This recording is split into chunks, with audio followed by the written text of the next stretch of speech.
यो कुनै होटलहरुको हैन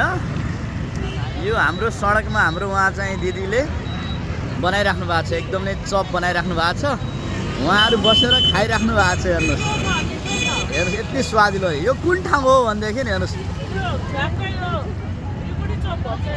हेर्नुस् यो सत्यनारायण स्कुलको यो ठाउँ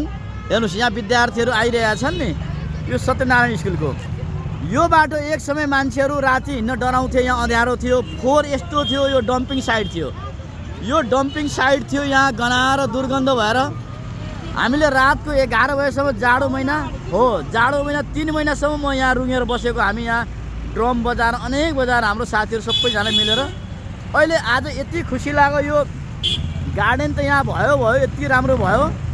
सँगसँगै यो गार्डनमा यहाँ यसरी बसेर कोही मान्छेहरु नास्ता पनि खान सक्नुहुन्छ भन्ने हामीले कल्पना गरेका थिएनौं त्यतिखेर हेर्नुस् अहिले यो जाडो महिना तातो चपको स्वाद लिएर उहाँहरु खाइराख्नु भएको छ र एकजना उहाँले रोजगारी पनि पाउनु भएको छ स्वरोजगार हुनु भएको छ आफै स्वरोजगार हुनु भएको छ यहाँ हाम्रो यो गाछी चाहिँ यो जापानिज फुलको गाछी छ हेर्नुस् हैन अस्ति उहाँलाई भनेको थिए यो नजलोस् उहाँले अलिक उता सार्नु भयो चुल्यो यो फुलिसकेपछि झन् एकदमै निलो निकै राम्रो हुन्छ के नाम हो हजुरको यहाँ शान्ति कामत ल हेर्नु शान्ति कामतले यहाँ एकदमै मिठो चप पकोडा के बनाउनु हुँदो रहेछ यो ठाउँमा मान्छे नाक थुनेर हिँड्ने यो बाटो आएपछि वाक गर्न आउने मान्छेहरु यता घुमेर जानुहुन्थ्यो मैले एकजना सरलाई देखाएको थिएँ त्यो ठाउँमा हामीले आज मेहनत गर्दाखेरि यति राम्रो चीज बन्यो कि कसैले एकजनाले व्यापार गर्न सक्नुभयो यो हाम्रो लागि सबैभन्दा ठुलो अवार्ड हो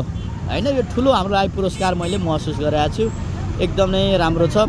यस्तो स्ट्रीट फुडहरुलाई हामीले चाहिँ यसो महत्त्व पनि दिनुपर्छ उहाँहरु स्वरोजगार हुने कुरा हो त्यसमा सबैजना मिलेर सहयोग पनि गर्नुपर्छ धन्यवाद